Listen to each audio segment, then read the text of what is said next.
ner malaka niam biya kamal ka nuar online tv channel ke jan gwasme ban breaking news dan ci tore wecha ka South Sudan ko la din kabor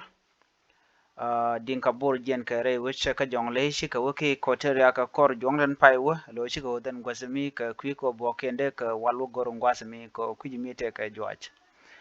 ka shob den chala do kan ruling no ka ji koteria chwa ga jogo no yen jiana shuut me la governor los lobong ray wishin winami shuala no yen biya jen me cha joko kamane pet dangro beneti dawich bine ko lo jok bine lo we daga jongle amma jito gene shuuda me point de che mulen che ko gor kana ji kotra malaysia la neken chicken ne kon la jang din kabur chicken kamak antem man kule la breaking news jene cha din kabur cha ka nangok ti chop ke kin dang di ok ti chop kin dang di ko ok ti chiri aran tam ke cha ga nang ano karo jadan chicken lat ke je ok ti kin dang di entam nang den mugu yena mo beje long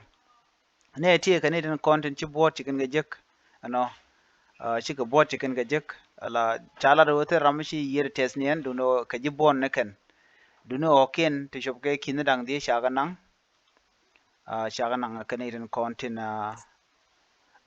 tin la murleni kana ji quarter jenen yen mo gwasme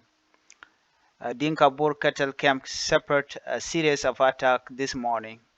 Over 5,000 of cattle belonging to Dinka Bur header were raided in the flash of the morning by Army Murle and Equatorial youth in Aru Junction. Jan Gwasadan and Chauken Chaganangton.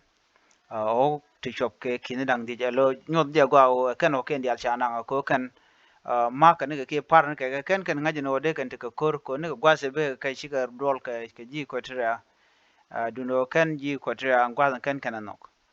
wa ko ben o ken mi shi ga bare wije mo wa chi o ken chu kan to kami yar kan bel ko la bel ji ko tra ka shwa ga jogo no lo je jo ka nyok kan wa jel kan ka me chu ne tu mo lung chu ko pare wije gwa se mo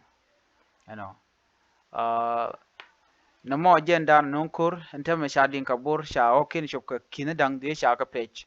kwa kwini mandana be tuok and obiga retaliate ke ngobro lat ngore duno jenan danan shibben gwasame ko kina dang de yokti kin dang de sha page gaya do dan nan keje ke pe keje jen o sha ka pereka shimnen yen turne me gwasame tin ga jibone teram shiliu tin ga jibone yurna kana gad na me jen le dana gode nywa yekel ani bana nyaw je umra din be no mandan le roda biya te mal bye bye